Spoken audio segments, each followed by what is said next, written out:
ഏത് ജില്ലയിൽ വേണമെങ്കിലും വാഹനം രജിസ്റ്റർ ചെയ്യുന്നതിനെക്കുറിച്ച് മോട്ടോർ വാഹന വകുപ്പ് ആലോചിക്കുന്നുവെന്ന് ഗതാഗത കമ്മീഷണർ CH നാഗരാജ് വ്യക്തമാക്കി. ഇതിനായി സാങ്കേതിക കമ്മിറ്റി രൂപീകരിച്ചിട്ടുണ്ട്. ട്രയൽ റൺ നടത്തിയ ശേഷമേ പദ്ധതി നടപ്പിലാക്കൂ എന്നും CH നാഗരാജു വ്യക്തമാക്കി. നമുക്ക് ബഹുമാനപ്പെട്ട ഹൈക്കോടതി പറഞ്ഞ പോലെ യൂണിഫൈഡ് രജിസ്ട്രേഷൻ ഉണ്ടാവണം സ്റ്റേറ്റ് മൊത്തം എന്നുള്ള ഒരു നിർദ്ദേശമുണ്ട്. പക്ഷേ നമുക്കിപ്പോൾ സോഫ്റ്റ്വെയർ ചേഞ്ചസ് ചെയ്യേണ്ട ആവശ്യമുണ്ട്. അത് കൊണ്ടുവരണമെങ്കിൽ, കാരണം ഓരോ ജില്ലയ്ക്ക് ഓരോ സ്പെസിഫിക് നമ്പേഴ്സ് ഉണ്ട്. ആ നമ്പേഴ്സ് മൊത്തം നമ്മൾ യൂണിഫൈഡ് ചെയ്യണമെങ്കിൽ നമ്മളൊരു കമ്മിറ്റി ഫോം ചെയ്തിട്ടുണ്ട് ടെക്നിക്കൽ സ്റ്റഡി ചെയ്യാൻ വേണ്ടി.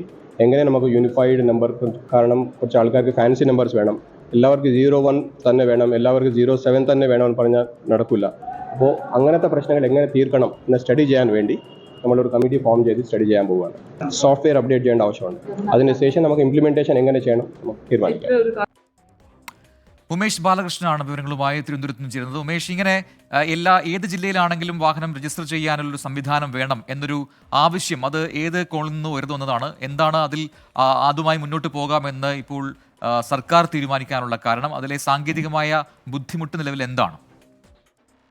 ഈ വിഷയവുമായി ബന്ധപ്പെട്ട് ഹൈക്കോടതിയിൽ ഒരു സ്വകാര്യ അന്യായം ഫയൽ ചെയ്തിരുന്നു. അതിൽ മേൽ ഒരു വിധി ഉണ്ടാവുകയും കേരളത്തിൽ ഒരു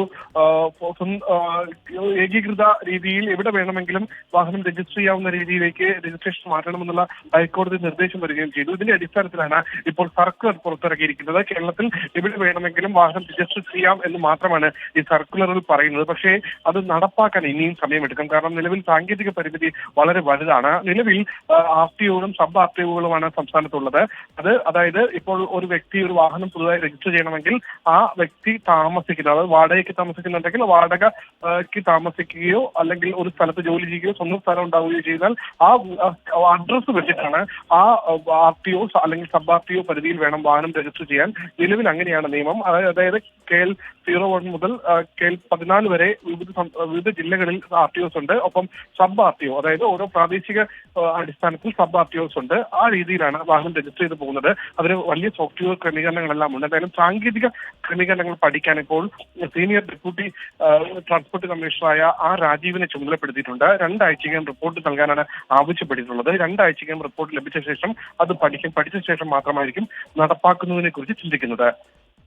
ശരി, ഉമേഷ് ബാലകൃഷ്ണനാണ് തിരുവനന്തപുരത്തു നിന്നും വിവരങ്ങൾ നൽകിയത്.